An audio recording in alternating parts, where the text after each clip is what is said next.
हरी खूप घाबरला होता. ईशा झोपली, पण हरीला झोप लागत नव्हती. संध्या ईशाच्या शरीरात आहे याची भनक पण नव्हती हरीला. हरी बेडच्या समोर बसला होता आणि एकटक ईशाला बघत होता. हरीच्या डोक्यात सध्या एकच विचार होता की ईशाला संध्यापासून लांब कसं करावं. हरी रात्रभर तिथंच बसून होता व तिथंच बसल्या बसल्या झोपला. सकाळ झाली. हरी, तू इथं का झोपलाय? काय झालं? ईशाने हरीला झोपेतून उठवलं. काय नाही, असंच. ईशा, तुझी तब्येत कशी आहे आता? मला काय झालं? मी तर एकदम फिट अँड फाईन आहे. आधी हे सांग की तू इथं का झोपला होता असा? काय नाही ग, ते बसून इथं जरा मी ऑफिसचं काम करत होतो आणि झोप लागली. काय हरी, तू पण अशी कशी झोप लागली? ईशा बोलत बोलत किचनमध्ये गेली. हरी तिच्या मागे मागे किचनमध्ये गेला. तिथून ईशा हॉलमध्ये आली आणि हरी पण तिच्या मागे आला. हरी, काय लावलायस हे तू सकाळी सकाळी? नुसतं मागे मागे फिरतोय. आंघोळ करून ये जा. ऑफिसला नाही जायचं का? इशू, ऐक ना, मी काय म्हणतोय. हा साहेब, बोला. थोडे दिवस आपण आईकडे जाऊया का तुझ्या? बघ ना, किती दिवस झाले तू आईला भेटली पण नाही. मग काय म्हणतेस, जायचं? हां, पण असं अचानक का? अचानक कुठे इशू? बघ, आता तुझी प्रेग्नेन्सीची बातमी ऐकून आई बाबा किती आनंदात आहेत आणि त्यात जर आपण त्यांना भेटायला जाऊ तर त्यांना किती आनंद होईल. हो, पण तरी असं अचानक जायचं? हो, मग काय, सरप्राईज देऊया ना जाऊन त्यांना. अच्छा, सरप्राईज द्यायचं आहे? ईशाचा आवाज अचानक बदलला. हरी हे ऐकून दचकला. मी काल तुला इतका मोठा सरप्राईज दिलं तरी अजून तुला सरप्राईज द्यायचं आहे हरी? ठीक आहे, दे. कितीही करशील ना तरी मी जाणार नाही हरी. कर तू, तुला हवं ते कर. ईशाला माझ्यापासून जितकं लांब ठेवण्याचा प्रयत्न करायचा आहे कर, पण पुढे काय होणार याचा विचार पण कर. नंतर सांगू नको की मी बोलली नाही तुला. ईशा असं सांगून लगेच नॉर्मल झाली. हरी काय बोलेन त्याआधीच ईशा बोलली. चालतंय की हरी, मी फटाफट आवरून घेते, मग आपण निघूया लगेच. हरी काहीच बोलला नाही, पण संध्याने दिलेल्या धमकीमुळे हरी नुसताच घाबरला होता. दुपारी दोघे पण कारने ईशाच्या घरी जायला निघाले. रस्त्यात अचानक गाडी बंद पडली. हरी, काय झालं? गाडी कशी काय बंद पडली? थांब, बघतो काय झालं आहे. हरी खाली उतरला व त्याने बोनेट उघडून पाहिलं. काय नाही, गाडीतच बस इशू, उतरू नको. हरीने असं म्हणत बोनेट बंद केला, पण बोनेट बंद करताच त्याने पाहिलं की ईशा गाडीत नव्हती. ईशा, ईशा कुठे आहेस तू? हरीने सगळीकडे पाहिलं, पण ईशा कुठेच नव्हती. हरीचे हातपाय अचानक गारटले. एकदम शांतता होती. इतकी शांतता की हरीला त्याच्या घड्याळाचा पण आवाज ऐकू येत होता. तेव्हाच हरीला रेलगाडीचा आवाज आला. हरी रस्त्याच्या खाली उतरला आणि थोडं पुढे चालत गेला. बघतोय तर काय, पुढे रेलच्या पटरीवर ईशा चालत जात होती आणि समोरून वेगाने गाडी येत होती. हरी ओरडत धावत सुटला ईशाला वाचवण्यासाठी, पण तो पोचेल त्याआधीच गाडीने ईशाला उडवलं. हे बघताच हरी जागेवर त्याच्या गुडघ्यांवर पडला. हरी जोरजोरात रडू लागला. गाडी निघून गेली. हरी पटकन उठला आणि पटरीवर गेला, पण तिथं काहीच नव्हतं. रक्ताचा एक थेंब पण नाही. हरी खूप रडत होता. तेव्हाच त्याच्या फोनची रिंग वाजली. हरीने खिशातून फोन काढून बघितलं तर भीतीने त्याच्या अंगावर काटे उठले अचानक. तो फोन ईशाचा होता. हरीने फोन उचलला. हरी, ऐक ना, येताना आज जरा बाजारातून ना गुलाबजामुनचा पॅकेट घेऊन ये हा, आणि हा लवकर ये. I am waiting for you. Hari हे ऐकताच त्याने ईशाला विचारलं, ईशा तू कुठे आहेस? मी घरी आहे हरी. आणि काय झालं? तुझा आवाज का असा येतोय? कुठे आहे तू? ऑफिसला गेला नाहीस का? नाही, काही नाही. ईशा तू ठीक आहेस ना? हो हरी, मी ठीक आहे. मला काय होणार? पण तू ठीक आहेस ना? मी घरी येतो ईशा, तू जाऊ नकोस कुठे. मी येतो लगेच. ठीक आहे, ये तू, मी कुठे जात नाहीये. हरीच्या जीवात जीव आला. हे नक्कीच संध्याने केलं असणार. संध्या खूप चुकीचं करते तू, हरी मनातच बोलला. हरीने फोन ठेवला आणि धावत जाऊन गाडीत बसला. हरीने लगेच गाडी फिरवली आणि तो घरी पोहोचला. घरात शिरताच त्याने ईशाला आधी त्याच्या मिठीत घेतलं. हरी, ठीक आहेस ना तू? काय झालं? एवढा घाबरलेला का दिसतोय तू? ईशा, तू ठीक आहेस ना? तुला काही झालं नाही ना? अरे हो, मी ठीक आहे. सकाळीच तर बोलली तुला मी. पण तुला काय झालं? काही नाही इशू, बस तुझ्यापासून लांब जावंसं वाटत नाहीये. त्या दिवशी नशीब म्हणा, मी आलो वेळेवर, पण तेव्हापासून मला खूप भीती वाटते तुला एकटीला सोडून जायला. हरीने गोष्ट फिरवून टाकली, ज्याच्याने ईशाला काही कळलं नाही पाहिजे. अरे तू पण ना, किती ती काळजी. ईशाने हरीला एकदम टाईट हाक केलं आणि थोडा वेळ अशीच थांबली. दिवस असेच जायला लागले. हरीने ऑफिसला जाणं बंद करून टाकलं. कधी गेला तरी त्याचा जीव घरातच असायचा, ईशामध्ये. हरी नुसतं ईशाच्या मागे मागे राहू लागला.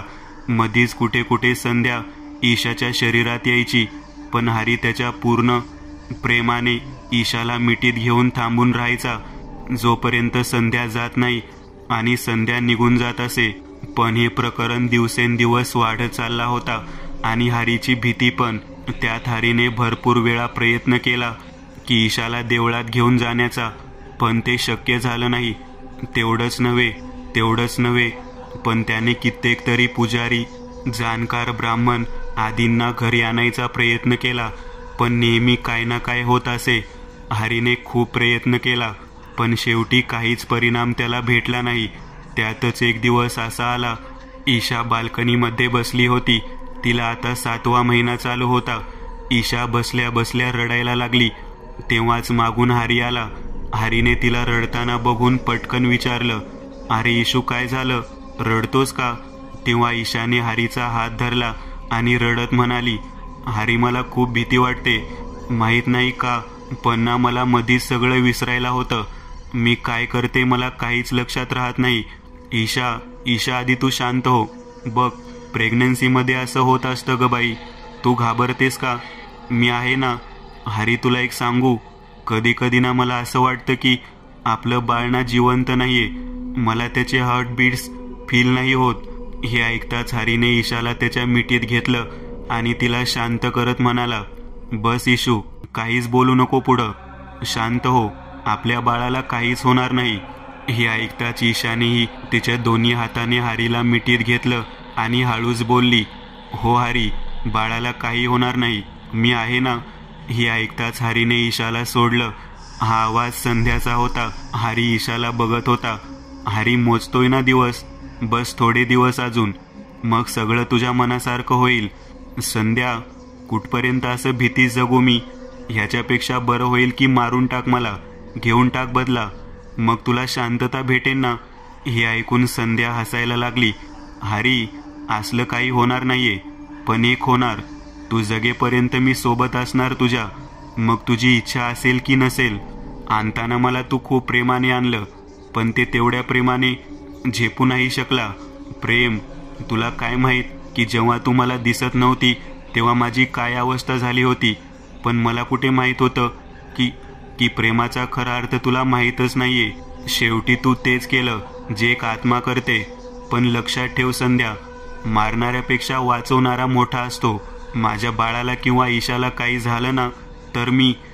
हरी त्याचे शब्द पूर्ण नाही करू शकला, पण त्याच्या डोळ्यातून पडणारा प्रत्येक थेंब ईशा आणि त्याच्या होणाऱ्या बाळाची काळजी होती. खूप जास्त इमोशनल झाला सारी.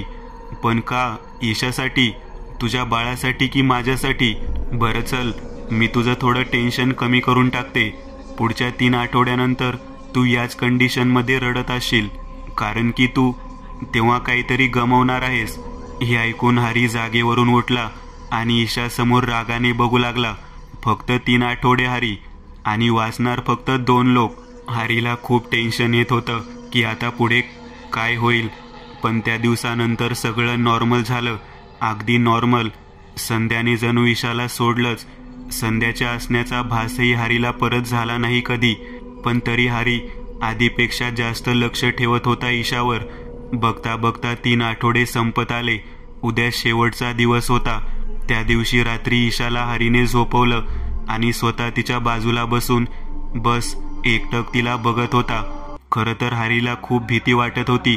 कुठल्याही क्षणी काही होऊ शकतं ह्याची त्याला खात्री होती. हरी नजर न चुकवता ईशाला बघत होता.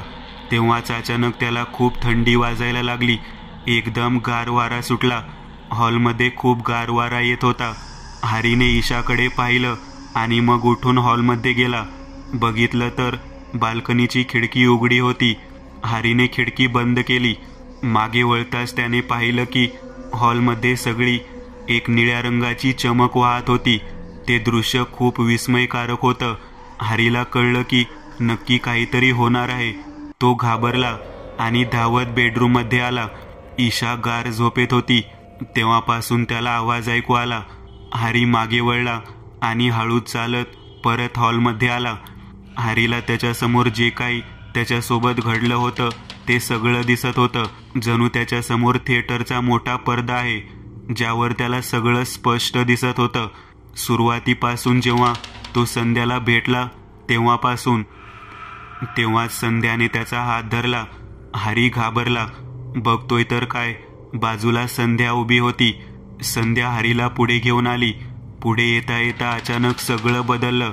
हरी रेलगाडीत दारावर उभा होता. गाडी पुलावरून जात होती. संध्या हरीच्या मागे थांबली होती.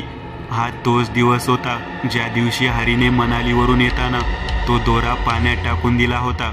हरीने त्याच्या हातातून दोरा काढला. तो दोरा तो फेकणारच होता पाण्यात. तेव्हाच अचानक त्याने तो दोरा खाली न फेकता त्याच्या खिशात ठेवला आणि डोळे मिटून तिथंच थांबला. संध्या हरीच्या मागेच उभी होती. हे पाहून संध्याला कसं तरी वाटायला लागलं आणि जसा हरी मागे फिरला ती अदृश्य झाली. सगळं अचानक नॉर्मल झालं. संध्या हरीच्या समोर उभी होती. हरीने त्याचे डोळे मिटून घेतले आणि दुसऱ्या क्षणी त्याच्या डोळ्यातून पाणी वाहू लागलं. हरीने त्याच्या खिशात हात टाकला आणि तो दोरा काढला. हरीने मान वर करून संध्याला बघितलं. संध्याचं शरीर अगदी चमकत होतं जसे आकाशातले तारे. का हरी, माझ्या मनात तुझ्याबद्दल कधीच वाईट विचार नाही आला. मग तू का असं केलंस? त्या दिवशी तू दोरा फेकलाच नाही. हे बघून मला खूप वाईट वाटलं. मन केलं की तुला सोडून जाऊ, पण माझ्याकडून ते नाही झालं हरी. बस एकदा मला बोलला असता मी निघून गेली असती. पण तू असं का केलं? आणि जर हेच करायचं होतं तर मग आणलं का मला सोबत? हरी, मी ईशाचा किंवा तुझ्या बाळाचा जीव घेऊन काय करू? काय मिळणार मला? नकोय मला काहीच. इतके दिवस मी बस ईशाच्या शरीरात राहून हे मान्य करत होती की ते बाळ फक्त ईशा आणि तुझं नाही, माझं पण आहे. का केलंस असं हरी? हरी थोडा वेळ असंच थांबला. त्याने तो दोरा बाजूला फेकला आणि शेवटी त्याने संध्याला तिच्या प्रश्नांचं उत्तर दिलं. संध्या, मी तुला चांगल्या मनाने घरी घेऊन आलो होतो, तेच नव्हे, पण माझ्या मनात कधीच असं आलं नाही. पण लोक मला वेडा समजत होते, माझ्याबद्दल काहीही बोलत होते. इतकंच नाही, पण माझ्यासोबत लोकांनी बोलणं बंद करून टाकलं. माझे सगळे जवळचे मित्रमैत्रिणी, ऑफिसचा स्टाफ, सगळ्यांना वाटत होतं की मी वेडा झालोय. ऑफिसमध्ये सारखी माझी कंप्लेन जायची की हरी एकटाच बडबड करत असतो, काय माहीत कोणासोबत बोलतो. चालताना, येताना, जाताना त्याची बडबड चालू असते. पागल झाला आहे तो. लहान पोरं चिडवायला लागले मला, वेडा करून. मला काही सुचत नव्हतं संध्या की काय करू, लोकांना कसं समजवू. तू नेहमी माझ्यासोबत असायची, ऑफिसमध्ये, घरी, बाहेर, सगळीकडे. मी तुला स्वतः आणलं होतं आणि माझी हिंमत होत नव्हती तुला सांगायचं की जेव्हा ईशाने तो दोरा माझ्या हातात बांधला तेव्हापासून तू माझ्याकडून दुरावलीस. आधी मला खूप वाईट वाटत होतं. मी सारखं तुझी आठवण काढत होतो. माझ्या मनात आलं पण की तो दोरा फेकला की तू येशील माझ्याजवळ, आणि मी तेच करायला गेलो होतो. पण तेव्हाच माहीत नाही काय झालं मला, कुठून हे सगळे विचार यायला लागले मनात. आणि मग मी ठरवलं की जे करावं लागेल ते मी तुझ्या मुक्तीसाठी करेन. मंदिर, दर्गा, चर्च, कुठेही जावं लागलं ना चालेल, पण तुझ्या मुक्तीचा मार्ग शोधून काढेन. आणि तीच माझी चूक झाली. मी ते विचार करून तो दोरा खिशात ठेवला आणि विचार केला की ह्याच्याने तू माझ्या जवळ येणार नाहीस आणि मग परत कोणाला वाटणार नाही की मी, आणि तेच मी काही करून तुला मुक्ती मिळावी त्यासाठी हवं ते करेन. आणि पण तसं झालं नाही ना. खूप फिरलास ना तू ईशाला खोटं बोलून, पण झालं नाही ना काही.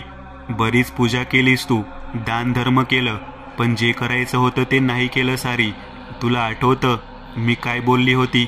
हरी मला नाही माहीत मला मुक्ती कशी मिळणार, पण एक क्षण मात्र, एक अशी वस्तू, एक असं कामही पुरेल ज्याच्याने मला मुक्ती मिळेल. आणि तो क्षण होता तू हरी. तुझा माझ्यासोबत एक क्षण प्रेमाचा. बस, जर मनापासून हे केलं असतं तर हे कधीच झालं असतं. मी हे तुला आधीही सांगू शकली असती, पण मला तुझं खरं प्रेम हवं होतं हरी. संध्या बोलता बोलता रडायला लागली. हरी मला माहीत आहे, मला घेऊन तू कधीच वाईट विचार नाही केलास. तू आश्रममध्ये पण ह्याच्यासाठीच गेला होता. तिथं तुला गुरुजींनी सांगितलं पण, बाळा तू काहीतरी चूक केली आहेस, ज्याचा परिणाम तुला भोगावा लागणार आहे. हरीला गुरुजींनी म्हटलेलं आठवलं. मला वाटलं की तू आता तरी माझ्याशी बोलशील, पण नाही. संध्या, मी खूप वेळा प्रयत्न केला तुला सांगण्याचा, पण मला स्वतःची खूप लाज वाटायला लागली. असं वाटत होतं की काय करू, कुठे जाऊन जीव देऊ, काय करू. हरी जाऊ दे, तसंही आता मी जाते, परत नाही येणार आता मी. आणि हां, आज थांबवू नकोस हरी, मला बस शेवटची एक इच्छा पूर्ण करशील माझी. हरीने काहीच उत्तर दिलं नाही. बस तो संध्याला नजर भरून पाहत होता. डोळे बंद कर, संध्या हळूच बोलली. हरीने डोळे बंद केले आणि संध्याने जवळ जाऊन हरीला ओठांवर चुंबन दिलं आणि परत मागे सरकली. हाच तो एक क्षण होता. संध्याच्या जाण्याचा वेळ आला होता. संध्याचं शरीर चमकत होतं, जणू आकाशातले तारे स्वतः तिला घ्यायला आले आहेत. संध्या जात होती तेव्हाच मागे वळून बोलली, हरी, फक्त ब्रेकवर पाय ठेवायला विसरू नकोस. संध्या असं बोलून अदृश्य झाली. हरीला आता खूप पश्चाताप होत होता, पण त्याचा आता काहीच फायदा नव्हता. संध्या निघून गेली आणि सगळं जसं होतं तसं आधीसारखं झालं. सकाळ झाली. ईशा उठली. हॉलमध्ये येऊन पाहिलं तर हरी सोफ्यावर झोपला होता. हरी, चल उठ लवकर.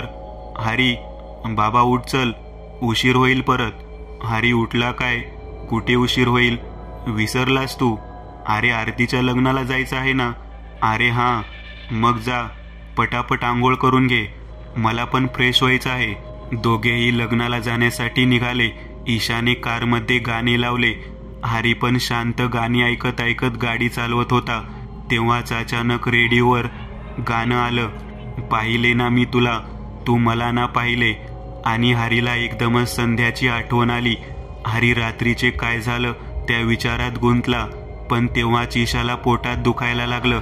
ईशा हरीला हात करत होती, सांगत होती, पण हरीचं लक्ष नव्हतं.